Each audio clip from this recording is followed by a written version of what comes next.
What is going on, everybody? Hope you're having a wonderful Tuesday wherever you are. I'm Bobby with my man Eric Sheets-Haber. Got some things right last night. Didn't get enough right. Personally, had my worst losing night of the year, which is not so bad. It's going to happen at some point. You know, you're going to have the bad day.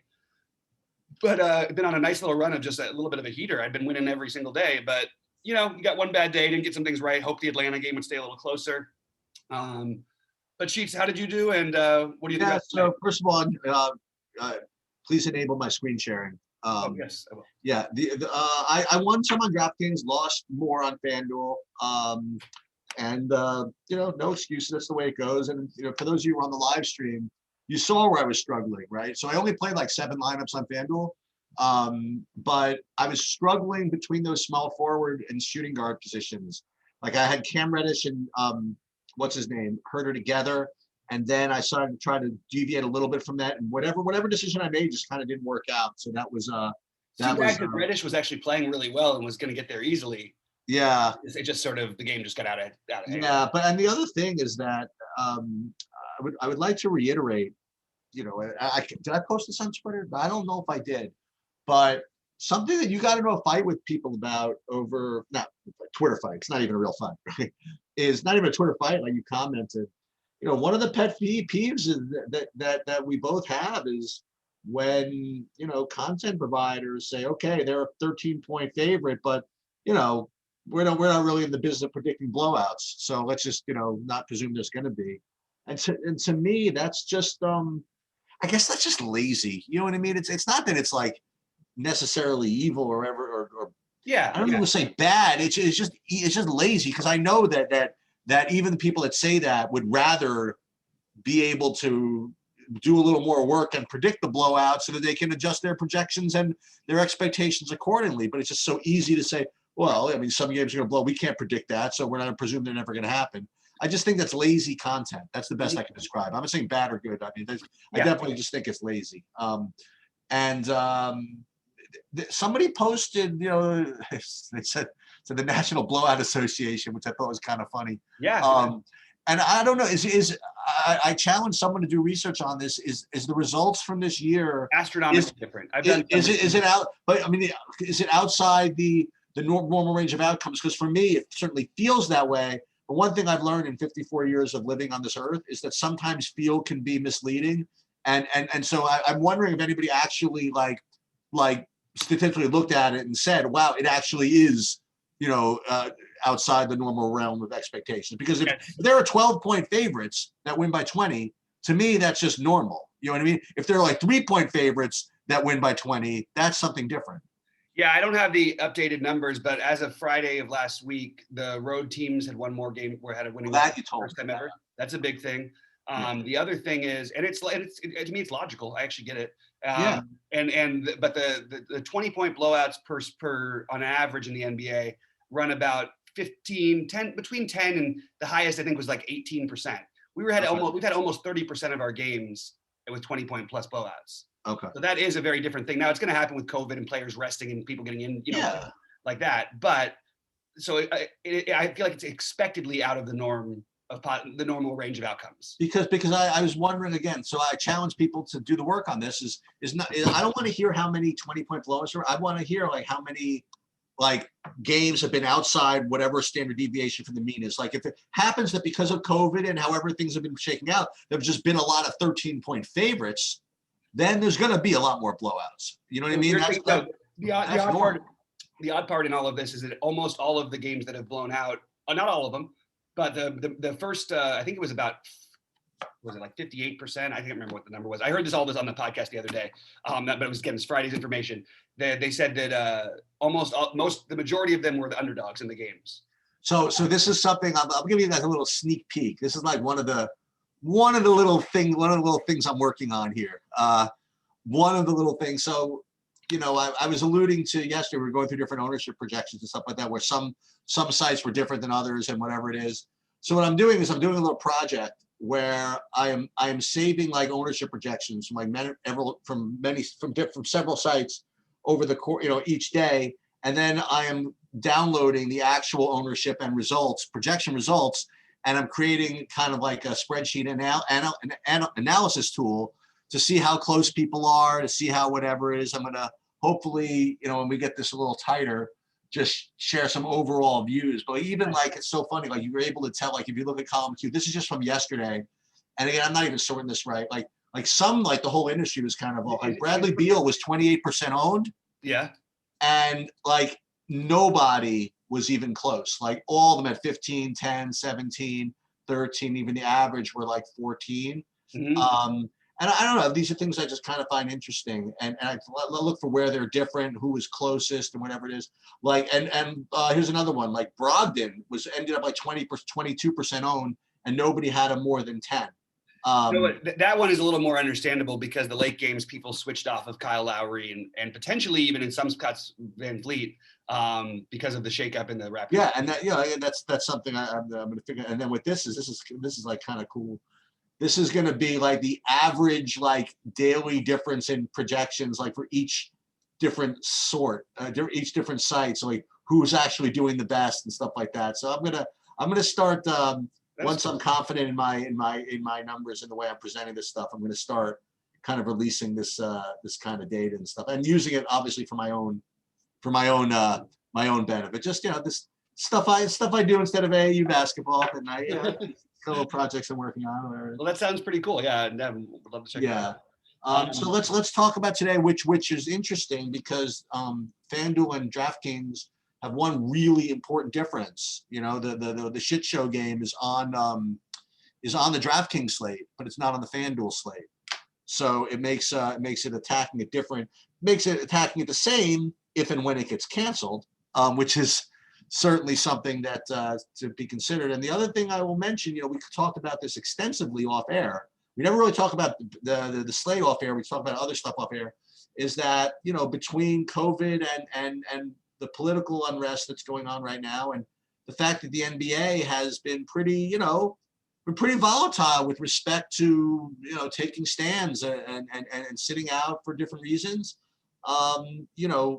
Aside from canceling games, I think that we have to really, I don't want to say go nuts with it, but at least be mindful of possible situations like that. And I've been kind of just like throwing out just kind of like random stuff like, well, what, probably not the worst idea in the world to overweight the early games because, if something happens with these late games, and then if you really wanted to get smart, I mean, you could think about different players and different situations that might be more relevant than others, for example, Bobby brought up something with Houston or something like that. There might be something like using say Harden as an example. Let's just say that Harden doesn't like the Houston owner because of something, right? If that game were like a 10:30 game, right? I'd be more inclined to fade that. You know what I mean? And so these are just again on the margin. There's so tough to get an edge in general. So on the margin, maybe even thinking along those lines might end up helping. Yeah, the thing is, just real quick before we get into the slate, I just want to say, I have a lot of pent up frustration and anger about a lot of hatred I've received for trying to speculate on things like this in the past. And I've actually been pretty right on for a lot of it, especially when I heard of the George Hill thing. That didn't end up mattering because the games got canceled and all that stuff. All the games ended up canceling. But when you hear when you hear rumors about one thing happening, you go for it. The other part is that for people to treat this like it's just another normal time in the world it's just foolish. It doesn't make any sense. Just be ready for weird things to happen for a lot of different reasons. I think we've already seen some of it. We just don't hear the official word from the players because they technically would be breaking some of the bargaining agreements unless they all came together. You think about a guy like Kyrie, as we used as an example before, but there's a lot out there, and I feel like I don't know. I don't want to get into the personal stuff. I'll tell you something else. I'll tell you something else though. I mean, I told you my brother works for the NBA, and he doesn't even return my calls right now. I mean, they must be like freaking a nonstop 24/7 shit show scramble mode. I mean, literally every day. So, they had a nice and easy sort of in the bubble, right? Right. And that was a really smart thing they did, and God love them for doing that. And now they're in now they're in the shit show with everybody else, and it's between that and everything else that's going on, remember the way these games work. It's not like it's not like the NFL where it's one game a week where they have a week to kind of figure it out. And they have 55 players that if 7 guys, 10, 15 guys are out, they can field a team. The NBA, I mean, if like I've been saying, if you get 6, 7 guys to fail protocol and you're down to 7, 8 players, I mean, you should cancel the game. It's a terrible product at best and irresponsible at worst. You know what I mean? So it's gonna be interesting. But for those who get mad, see again, I think that we're both coming from the same position with this. Is that I'm trying to separate politics and whatever from this. In that, look, I feel bad about what's happening. I feel bad about all of it. But I'm in this world. I'm trying to make money, right? So in DFS, I'm trying to make money, just like in the stock market. You know what I mean? Like when anything happens worldwide, one part of my brain is focused on that, and the other part of my brain is focused on how it's going to be affecting my business, right? How it's going to be affecting the market, and to be insensitive and to be one of those guys, right? And when it comes to DFS, I think you have to be similar. Like on the one hand, I hope people are not mad, Joel. How can you be insensitive and like just how do you apply that to DFS? But I don't think they're mad at you for those reasons. I think that they know that you're political and they're just trying to bust your balls about. No, they are. There's investing balls, and then there's trying to get people fired and other people in the industry. I'm not going to name names right now, but I've had that call out, cancel BobbyFi from literally the. Are you serious? Other sites. No. From guys who started other sites that you guys all befriend and everybody loves because they're funny, and I got along with them too with the difference in beliefs. Where I lost it was when they were posting pictures of people being gassed in the street so Trump could take a photo op, things like that. And they were saying, go get him, Donnie, go get him, Donnie. That kind of stuff is not going to sit well with me, and it shouldn't sit well with you either, in my opinion. Sure isn't. All right, so let's jump into the slate and get to let's just get right into it.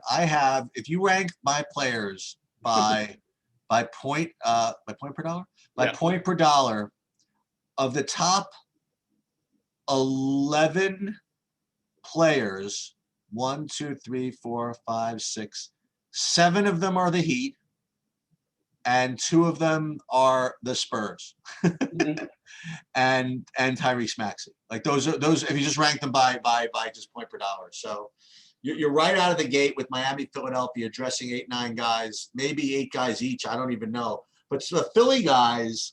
I do think Ben Simmons are back. Yeah, I think so. Yeah. So let's talk about, let's look at all these O's. Oh my God. So let's talk about Miami. I guess I'll start. So want to call your screen real quick, Sheets? I thought I was doing that. No, it wasn't up, unfortunately. Sorry. Well, wait a minute. Hold on a second. Hang on a second. So you're saying that you didn't even see the spreadsheet with the ownership? No, I thought you were just putting it out because I thought maybe you didn't want to show it yet. No. So let's go back to that. Hold on. Let me go back to that, because that's exactly what I want to show you. So what this is, again, I was going through it. So what this is kind of like a grid where it's got like everybody's projections, like ownership and data and players and points. And what this was over here, which I was alluding to, this is what the actual ownership was from the guys from last night. Mm-hmm. That's what I was saying. Like you could compare like what the actual ownership was to what everybody projected. For example, like you see this one, like I was saying, Bradley Beal, they were like 10% off. And you could tell, and I know which each column refers to. And I have to decide whether I want to give their actual names or not. Whatever it is, I probably will. Sure. I mean, I pay for the data. I can say whatever the hell I want. Right? Mm-hmm.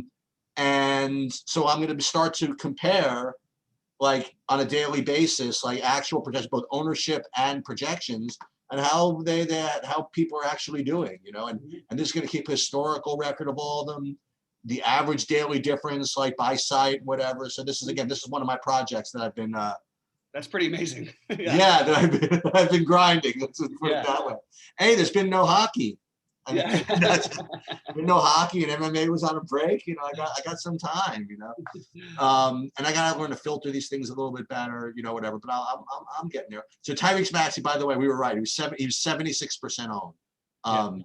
That was what we were right about. He was 93 in the big one on the 880. Yeah, I saw that. Julius Randle got double ownership of what people were expecting. Yeah, I know that was surprising a little bit too. And I'm gonna maybe try to derive some benefit from this and see what type of guys we tend to, as an industry, over-project as opposed to under-project. Is it more value guys? Is it more centers? Is it more whatever? Like, so last night, for example, we had the industry had Andre Drummond at 20% plus across the board, and he only came in 15%. You know, so we got to think about that. And then another guy that we over-projected is like Aaron Gordon ended up only 10%. And you were saying, oh, Aaron Gordon's going to end up being really popular. And well, that's what it looked like. I was looking at 30 plus. But this is only, by the way, this is only for DraftKings. Right. The only way I'm doing this for DraftKings. So again, this is another one of my little projects. So in any case, so we're now at Miami, Philadelphia. So I'll start with this. The most popular guy is going to be Precious Achiuwa. Okay. He's going to project for about 25 to 30 fantasy points at 3,100, and you know that's going to be the first guy.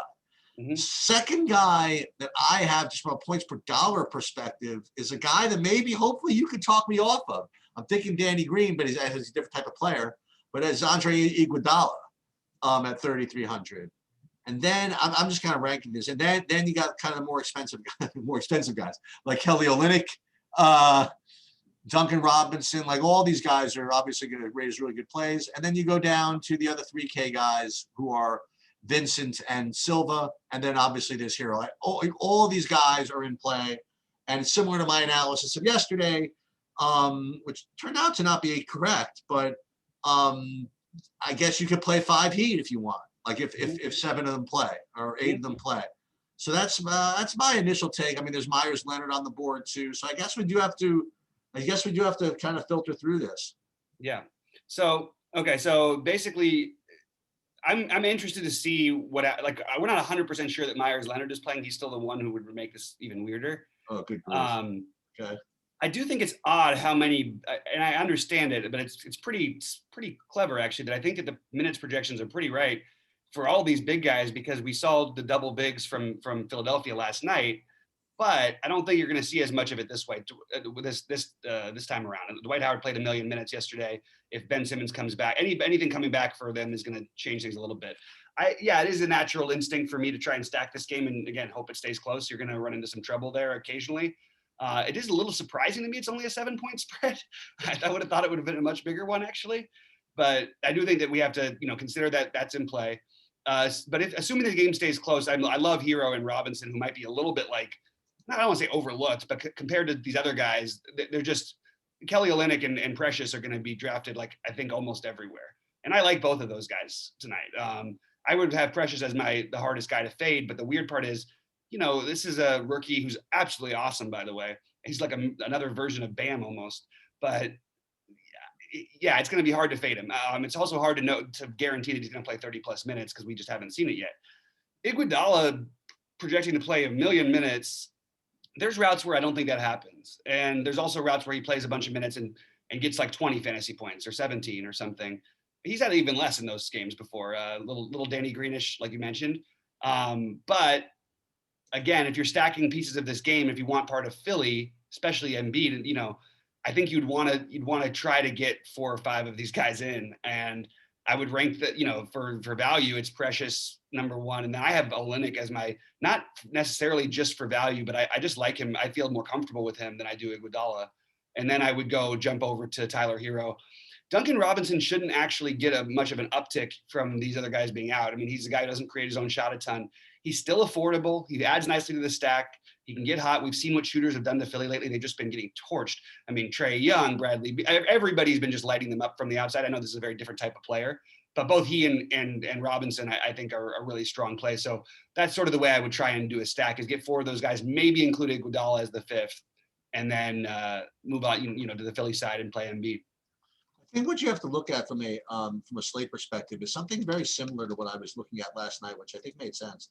Is that I think that what you have to do, and I would go back to this, is you play like a shitload of Miami guys, and then you find like of the high-priced guys or the good plays from the other games, something to correlate. Like, let's just say like you like Curry, right?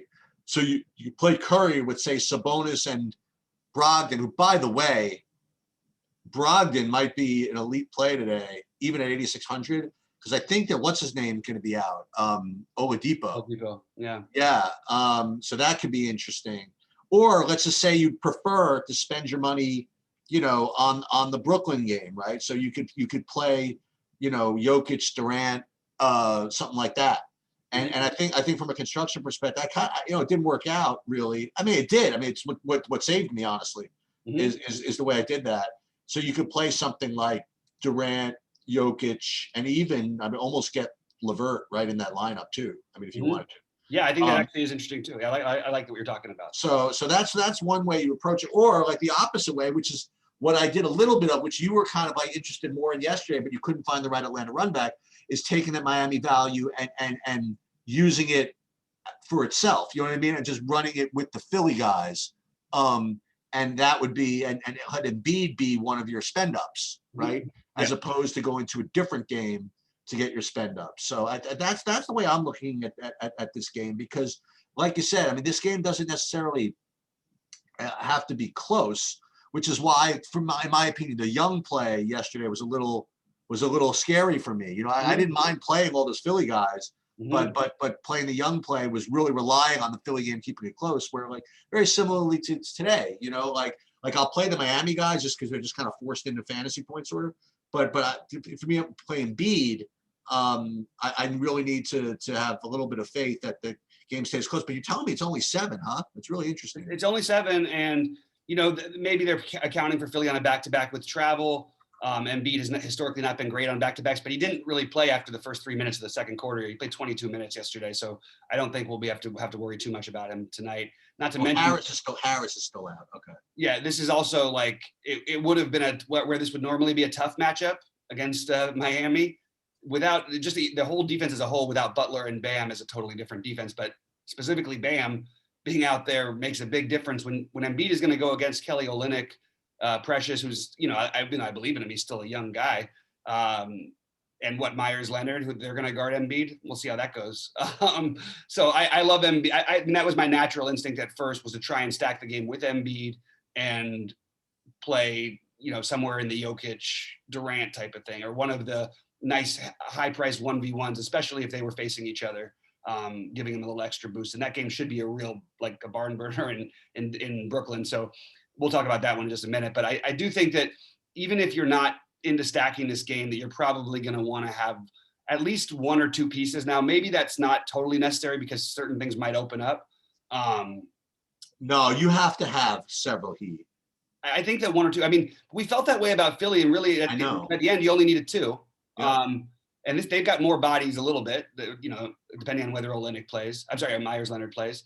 And all their bodies are big guys. Again, sort of like Philly. This is like almost like a flip situation. I don't see any of the other weird pieces like Silva, Gabe Vincent, and Max Strauss getting enough run to where I'm going to use them. But I do think, you're probably somewhere between. You could say 1 and 3, only because San Antonio might have value that could get you there as well. That's the only thing I would say, but mostly probably 2 or 3. You know what? I'm going to throw in a little Struss love. I'm going to throw in a little of him. Okay. I played him a couple of games in the preseason. He didn't look that bad. I would. But who's going to play over? That's what I can't figure out. So you won't play over anybody because Hero, if the game is reasonably close, Hero and Robinson are going to play close to 40 minutes. Now, if Hero gets in foul trouble, all bets are off. You know what I mean? Like something like that happens, then you could get run from Strauss. But I just don't see how the minutes work out, even if you like him as a player. Same thing with Duncan Robinson. Maybe he gets in foul trouble. Maybe it works out for Strauss that way. But I can't see, if those guys are going to play, 72 of the 96 minutes, let's just say that I guess conservative, even if the game's close. With maybe Iguodala playing a little bit at shooting guard as well, so that eats up probably another 8 minutes or so. Then all of a sudden we're talking about maybe a cap of like 16 minutes, and that would be tough. But again, I understand what you're saying. I actually don't think as a player that he's bad either. I'm also going to say that I can't prove this, but something about, I don't know if the NBA referees are going to be, I don't want to say in on this or whatever, but in AAU basketball, whenever a team showed up with like 7 guys, like the referees would really know who had personal fouls on them. Like they would never foul any, you know what I mean? Like they would, because like to end up with like 5 guys playing, or even we had to go in AAU. There were times where you had to end up playing with 4. I mean, like when it was a real shit show. So when you have these teams that have like 8 guys, I'm not actually too worried about the foul out risk. I think they'll get I think the refs are going to manage the game. Yeah, I didn't mean as a foul out risk. I meant more sitting with foul trouble. Maybe Strauss plays well and gets some extra run. That was the argument. I think Strauss's obviously main path to getting there is blowout. I mean, I think that's his main path. Where do you feel with Maxey with Simmons back?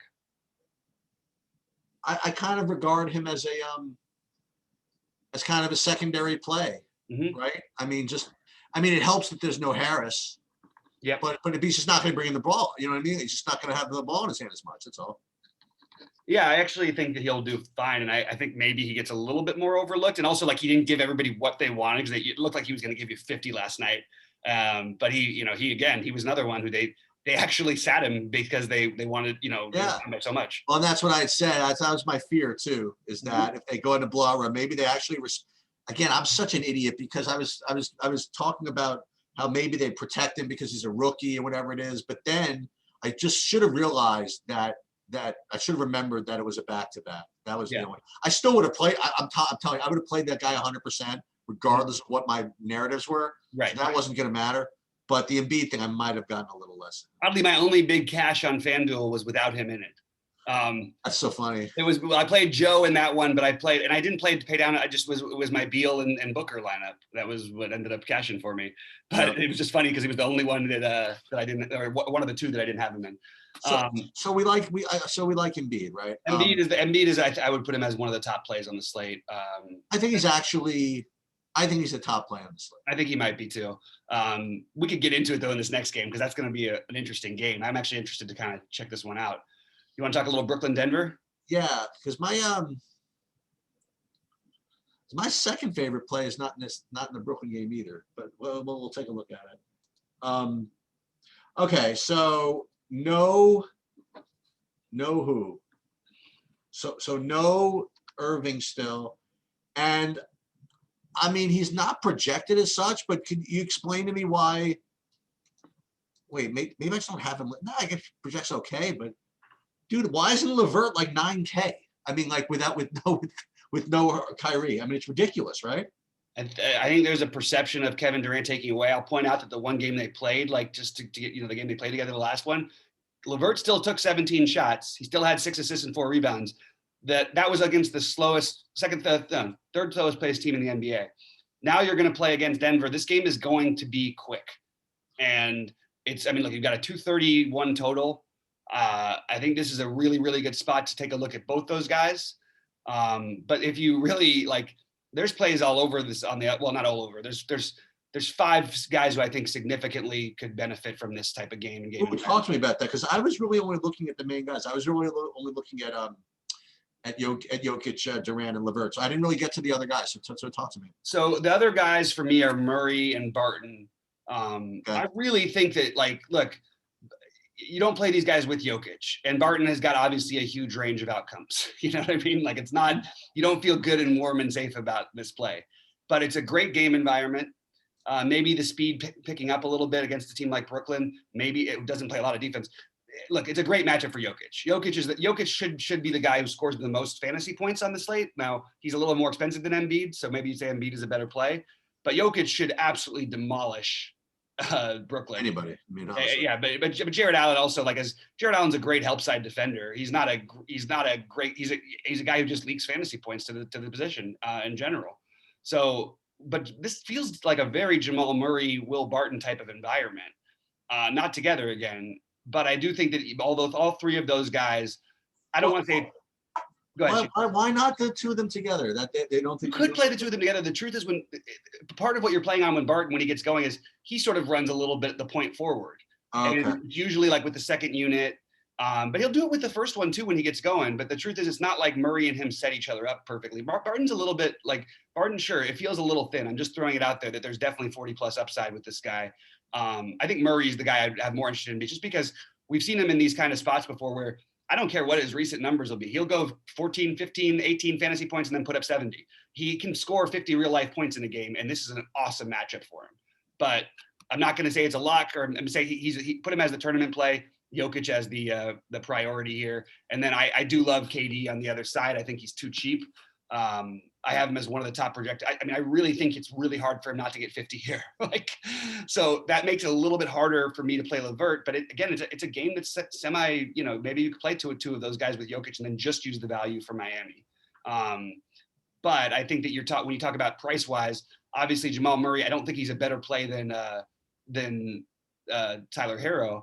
But at the same time, he's going to be, you know, does he beat him one out of, I don't know, however many times, or can you just play them together?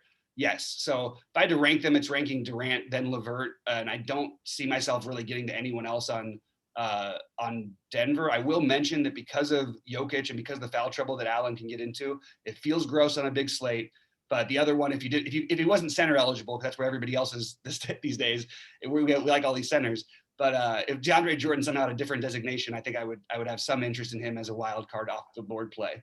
But mostly it's going to be those guys for me. And then the one other thing I'll just mention is that we should, you know, Joe Harris can always get hot and turn a slate around. So if you could play a Durant and Joe Harris for sure. You could play a LeVert and Joe Harris and then run it back with Jokic or Murray.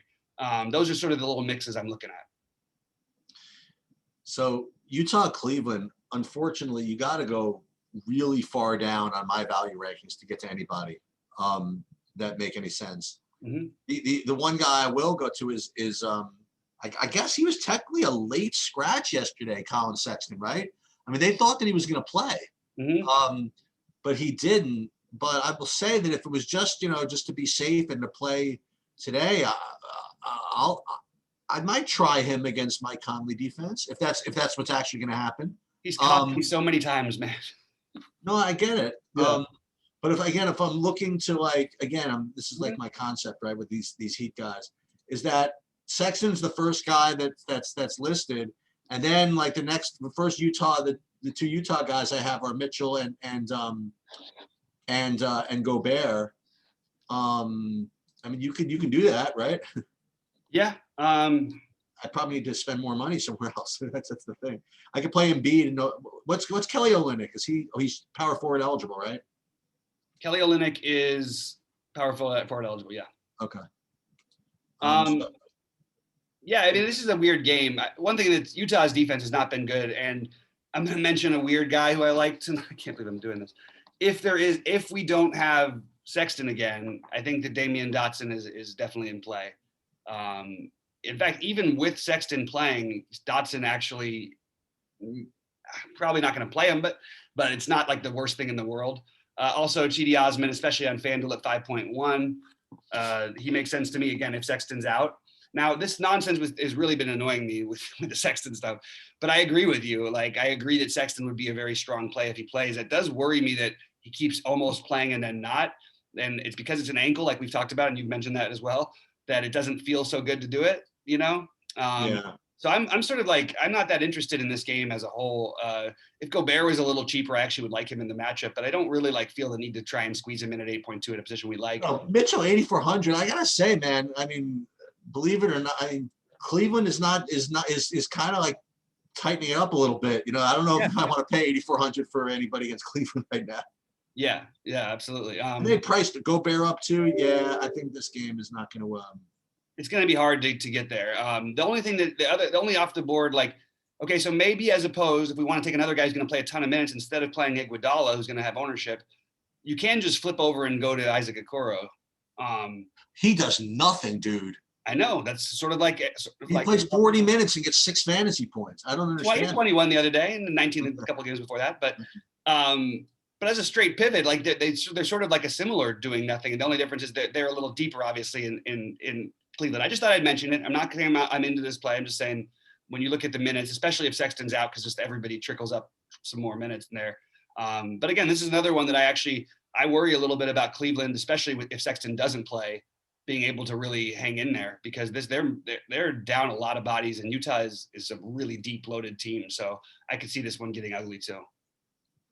I think we mostly don't. So LA Houston, you think everybody sits? That would be badass. Like if James, Davis, Harden, and Wood like all sat in protest, that would be something. That would be something. I hope it doesn't happen, but yeah, that would be something.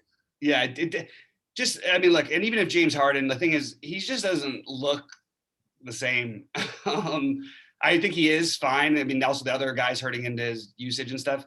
But look, we can always talk about this. When he ends up being 0% owned, I'm going to end up taking some shots there just because there's nobody with a higher ceiling than he has. And I don't think it's all just because of his teammates. I think his mind he's trying to play a team game and he's not really mentally there entirely. But when he gets going, all that goes away if he makes his first like 3 threes and he decides to go off for 50 real life points and get you 80 fantasy points. That's so is this a LeBron Harden show game or no? I don't feel like LeBron has as much of a need to like show exactly. I think it's more of it. It's a much more important game for Houston than it is for the Lakers. I think I might end up looking at LeBron, but I'm going to just say like, I think that Anthony Davis is the better play here. Okay. I don't think that Houston's interior really worries me all that much.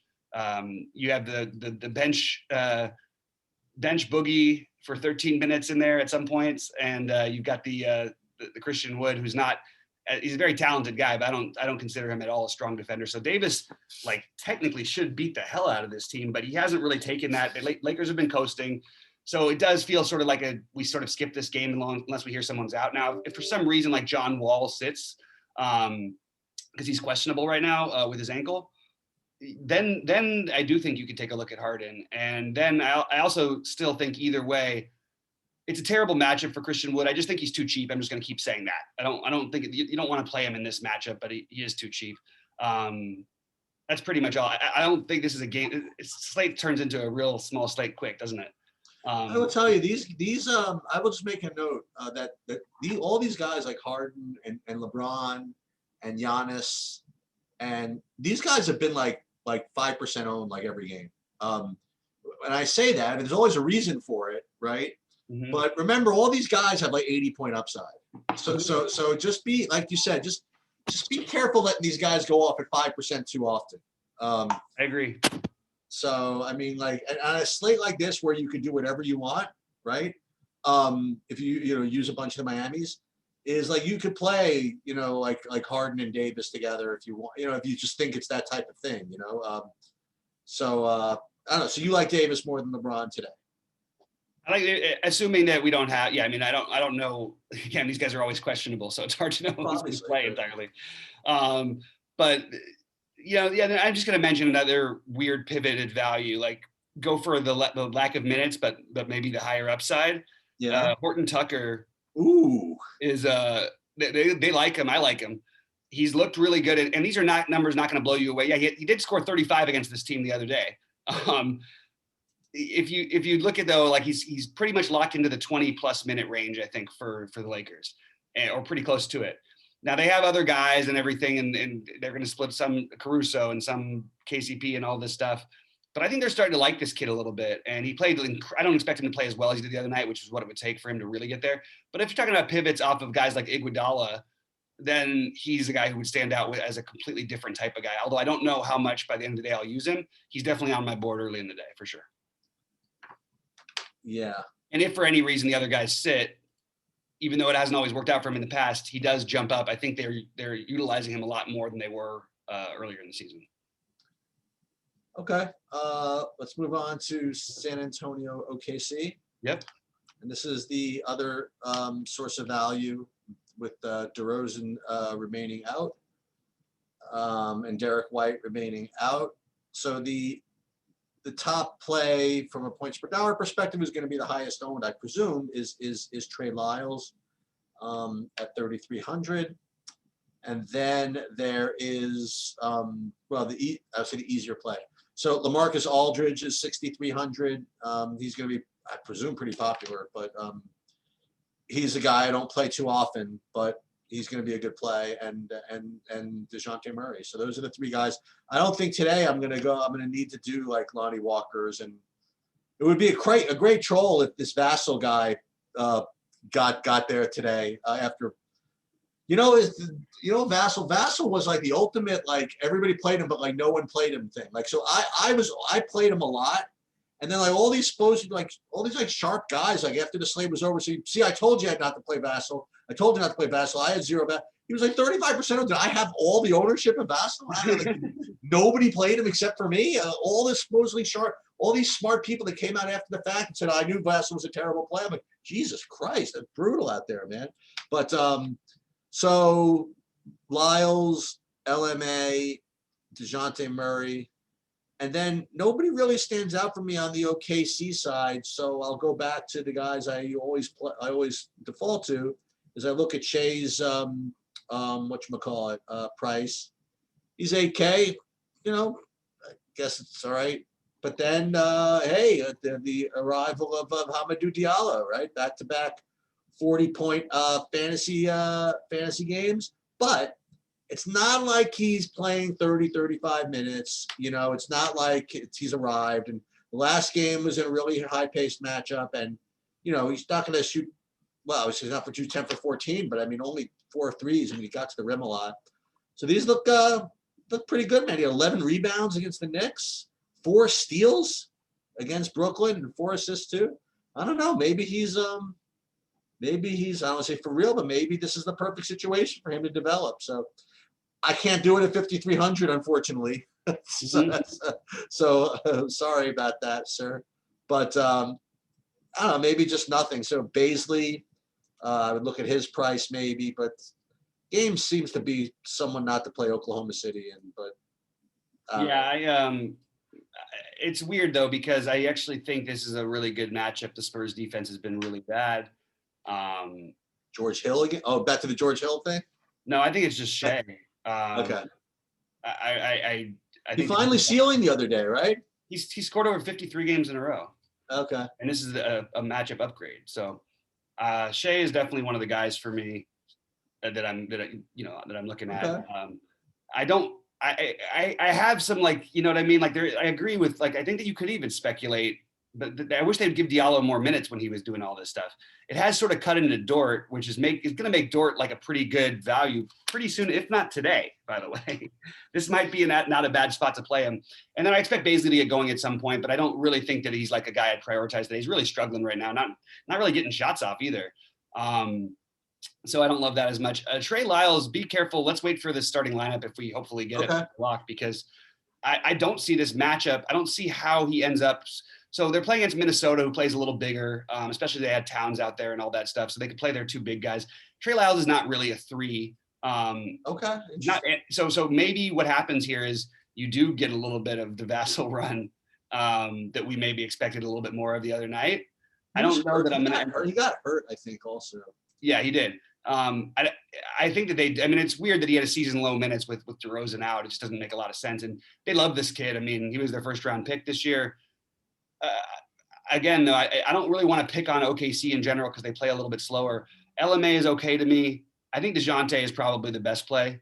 That's just what I've got. I think that he's got the upside, and I know he had a bad game the last time out without DeRozan, but I'm not worried about going right back to him, and could sort of see a lineup with he and Shea going back and forth a little bit. So I do like DeJounte. But that's pretty much it for me from this game. And one thing is, like, all the other guys are in play, like Rudy Gay, Keldon Johnson without DeRozan. But I just don't think this is the ideal matchup to try and pick on it. Same thing with Lonnie Walker. They're all fine. I just don't feel like this is the matchup I really want to try to use them in. All right. So I am. So we have the late night hammer at 10:30, right? And here's a dumbass basketball take. So again, I know a lot about this stuff. I know a lot about how things are supposed to look on the court. So I don't know what their odds are. I don't know whatever. And I've watched more basketball in the first couple of weeks than I usually watch in the first couple of weeks. And I've seen these teams. I know there's Giannis, and I know that there's Durant, Kyrie when they're healthy. But dude, Indiana's the best team. And just like the way they play, it's just they run the best offense, they have the most balance, and they are the best team. Now I don't know if that means they're going to actually win. Because the best team in the NBA? In the East. Okay. In the East, I feel very regular season good teamy to me, but I hear you. Absolutely, that's very. I mean, I watch. Sure. I watched them play yesterday. They run all kinds of shit. They have all kinds of ball movement. They have people passing. They're all unselfish. They're all great, and they don't have any bench, whatever. But But though that starting five, when they have it freaking going, like running it through Sabonis and Brogdon is a great player, and hopefully Oladipo stays healthy. Turner just does his thing, and this is all with TJ Warren out. This team is good, man. But I mean, so with that said, they're playing Golden State. They're on a back-to-back going to Golden State. And hey, if you didn't like any or all of that, you could play Curry. You could play, guys from Indiana. And the thing about Indiana, as I mentioned earlier, is that Oladipo might be out. And I don't exactly know why, but there was like a blurb. I think I saw it on DraftKings actually, where it said that. I don't think he's played a back-to-back this season yet. Oh, okay. Let me just double check that. Yeah, I'm pretty sure he hasn't. So he it was really funny. He didn't play. Sorry. Right. So if he's out, I really don't want to play the other. I don't want to play like Doug McDermott. I don't. I mean, I know it's probably the right thing to do. And I don't want to play Aaron Holiday, and I don't want to play CJ McCollum, and I don't want to play, who's the other guy? Justin Holiday. I really don't. I just want to just hope that the shots just go to Brogdon and to Sabonis in a way. You know what I mean? Mm-hmm. But maybe that's the idea. Maybe you stack Miami's and then you play Curry with Sabonis and Brogdon and rock the house. Mm-hmm. That's certainly something you could do. And now James Wiseman is showing up as a decent value, not a tremendously great value, but a decent value. But he hasn't been playing minutes at all. No, they're bringing him on fully. All he does is crush in the minutes that he's in there. But yeah, I know. And so I feel like if Draymond was out or something, not that it's directly correlated, but maybe I would take a shot at somebody like that. But I don't know, man. And look, Brogdon's a good defender, but I don't know. I'll take a shot with Curry and some Indiana guys. Maybe again, it's part of my approach for today's slate is stack the Miami values and just find kind of like high priced guys then run back with each other. So I think this is a perfectly good game to do that. Yeah, I agree. It's you got another nice 227 total. I don't know if I agree about Indiana being the best team in the East, but I definitely get your point. They're probably the best. Like they definitely look the best playing. That's all I can say. Yeah, no, they do. People might be a little bit hesitant to go back to Miles Turner after last night. I think it might be a mistake. I think that he actually is too cheap also, and I've liked the way he's played in real life this year. He was 2 for 8 from the floor. He still put up 28 fantasy points last night. Obviously, that's a great matchup, but put up 42 right before that. He just feels like a safe 30 to 40 guy, and he's 6,200 with upside on that. So he's one guy for me there.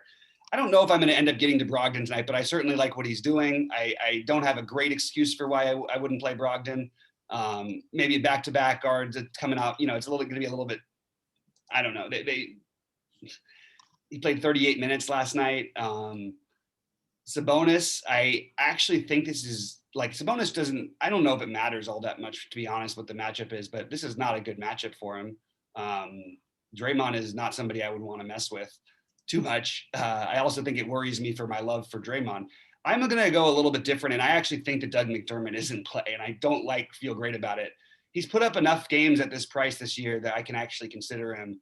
And the minutes are creeping up there, man. He's, especially if Oladipo's out, you might see like 32 minutes out of him. If you change his minutes to 32 versus 27, he's going to look like a really good guy too.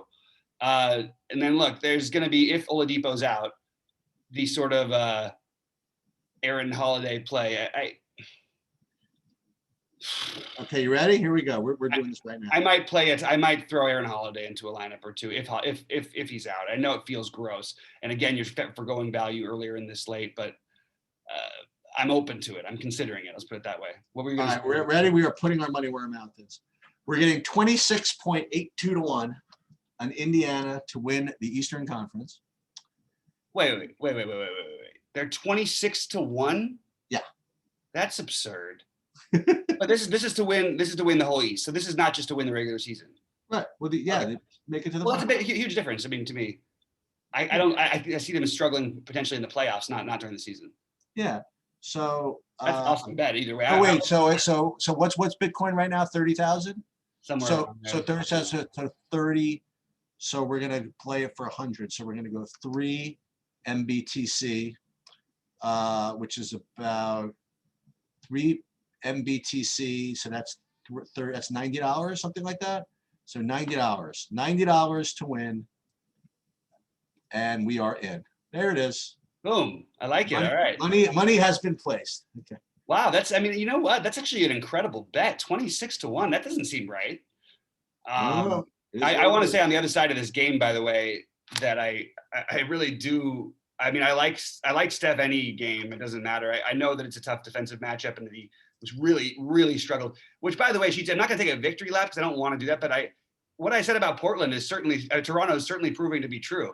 Look at what these superstars are doing every time they place them. Every time the point guard plays them, everybody else goes off, but the point guards don't. Yeah, I mean Curry. So Draymond, I actually think is in play here.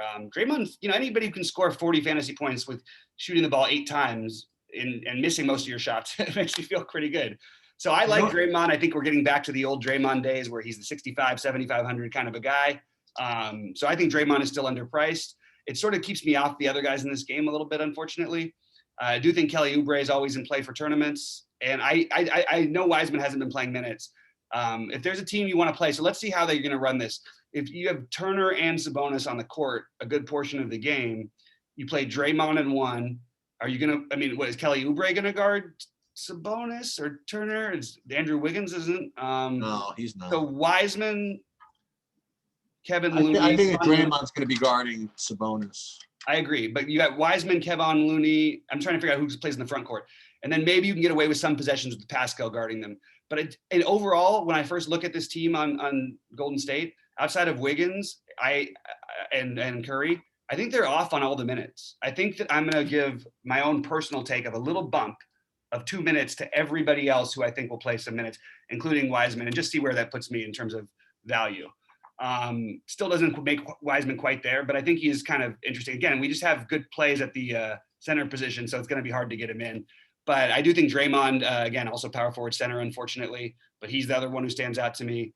And then look, Curry is on a different planet aside from the game.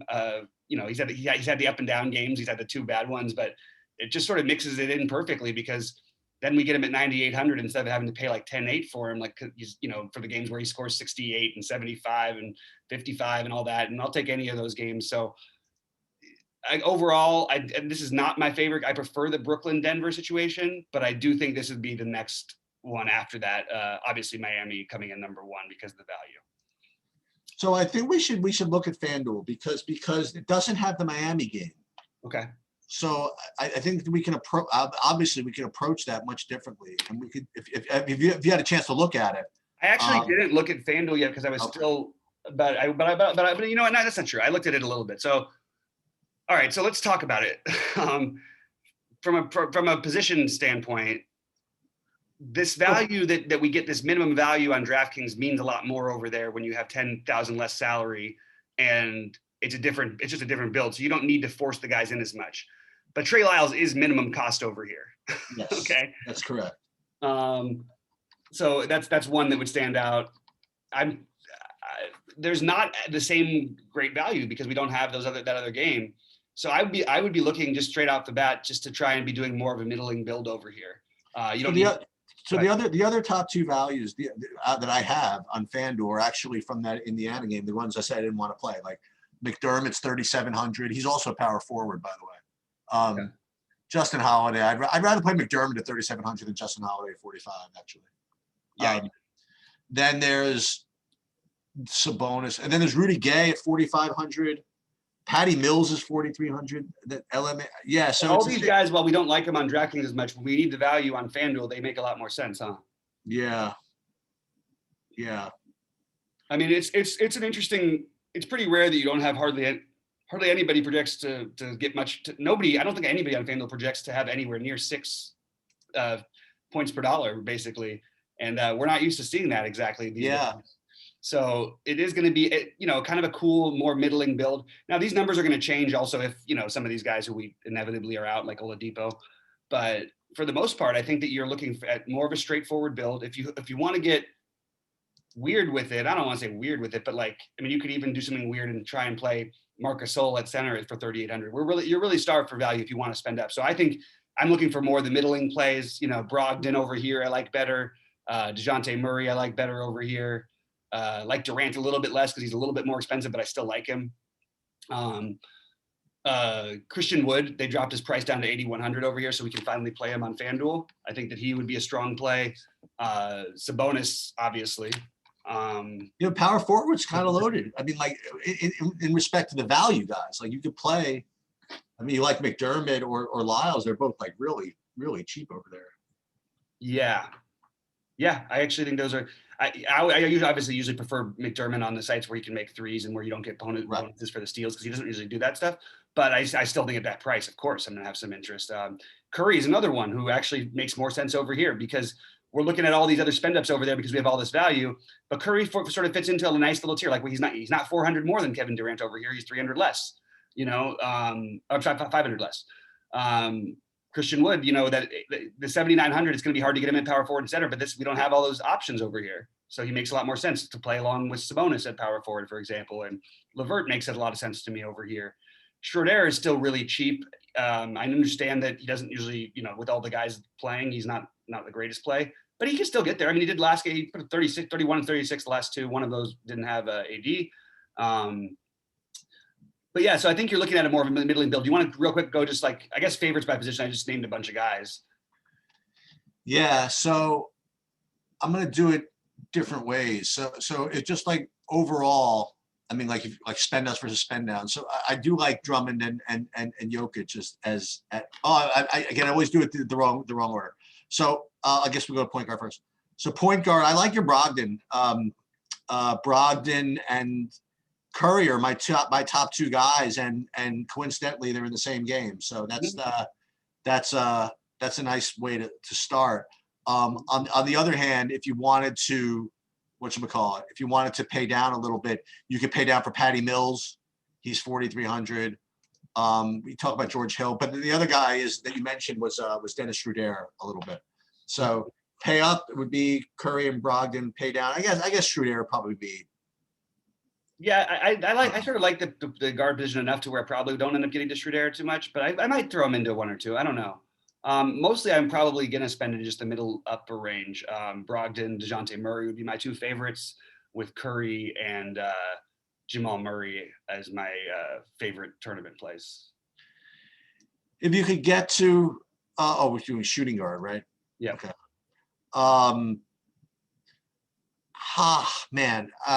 It's close. I mean, I don't think you have to. I mean, even if you can get to Harden, I don't think you need it. I like LeVert, and then if Sexton plays, I do like him. Those are probably my two favorites actually. If he plays, if not, then I guess Mitchell would be better here. You could play both those guys together too. Yeah. And those would be my top guys, I guess.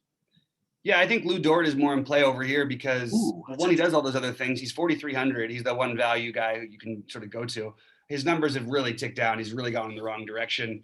But he is 4,300. And if you want to go for the value, I agree about LeVert. I think LeVert, Shea are the two best plays over here. I think Harden is interesting at 10-4, but I think that LeVert and Shea would be my first two to go to, and then Donovan Mitchell. And like you said, if he plays Sexton, but I'm going to feel really, until I see him actually dribble the ball in the court during the game, I'm not going to feel comfortable with it. I have this weird feeling at small forward that if you play these cheap guys, you're going to regret it. I don't know. Maybe it's because that whenever I do, I regret it. But I'll throw it out there. So top point per dollar guys are going to be Justin Holiday from that Indiana game. He could get anywhere from 40 to 10 fantasy points. I mean, honestly. Rudy Gay from the San Antonio game. Osman is certainly cheaper, remains that way at 5,100. Oubre, guys like that, but none of them. Well, Oubre's only 5,300, huh?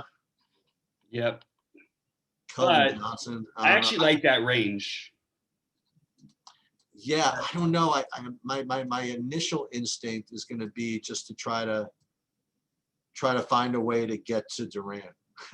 or LeBron, if you could talk me into that. But I'd love to get Durant if possible. Yeah, I mean, LeBron, like Durant makes a ton of sense here. LeBron even makes a lot of sense here at 9,900 too. So both of those guys are fine. But I do like the taking the shots on the Osman, Harris, Oubre, Barton. Those would be the guys I would take looks at. And then you do get the minimum cost Isaac Okoro over here. And I think that if you're going to play 30 minutes, he could accidentally put up 20 fantasy points. So he's in play for me if you wanted to play Durant alongside a cheapie. Power forward, is that we are small forward? Power forward, we talked about this a little bit already. You got these cheap guys like McDermott and Lyles, and I think that as Bobby said, you want to really watch the starting lineup. I would really prefer Lyles to be starting. I would. Yep. And if he starts at 3,600, that's really strong. Paying up. Sabonis back-to-back, back-to-back always concerns me, I suppose. But, no Oladipo's, he's getting a little more usage and is going to be, they got to get my 26-1 home, so I'm going to be rooting for them. It's game 9, man. We're almost there. 7,000 more Big games. FYI on Sabonis, I just want to point out that he's been pretty good in back-to-backs in the past, and he's only played one this year. He didn't play great in the second game, but he played 40 minutes. So just keep that in mind. So if I'm going to pay up, I'll pay for Sabonis. I guess would be my favorite over ADS. I mean, I don't know. It's hard to say. If you can get to either of them, I'm sure they're good plays. And then the cheap guys I mentioned were Lyles and McDermott. I agree about Sabonis and AD. Lyles and McDermott also on my list for the lower ones, but then I also want to throw in Christian Wood and Draymond Green. Other than those are the only 6 guys I'll probably end up using. Draymond is actually an interesting one to throw in. I'm going to throw that. And we can always keep an eye out to see what happens. If one of the Lakers are out, we can take another shot on Kyle Kuzma at 3,900. So if you want to pay up for center, I have no problem with you playing Drummond or Jokic, but I think I don't know. I think I want to have a little more fun at center than doing that. So let me see, because I would really love to pay down for center if I can avoid it. So if I could do it. So you can get, if you want, you can get total at 3,500, stone minimum if you want to gamble there. Or if you're not that much of a psycho, you could play. We're going to get to this in a second. You could play Wiseman at 4,700 if you want to do that, or you could go super psycho Marc Gasol at 3,800. I only mentioned him because I looked at this list and it stood out there. It stood out just as being like, wow, this is really bad. I think we're overlooked. I think Al Horford gets overlooked in DFS and for good reason a lot of the time. But at this price in this slate, I actually think Al Horford might be my preferred guy, believe it or not. Yeah, that's pretty much. I don't like the center spot. I think that's what you do last. You can always play these other guys, but they all feel appropriately priced to me. I want to go back to small forward for just a second. I just want to see what's, like you said, there's not that many people ranked that well value-wise today. Yeah. On FanDuel, because that doesn't have a Miami game. Justin Holiday, I have to do that.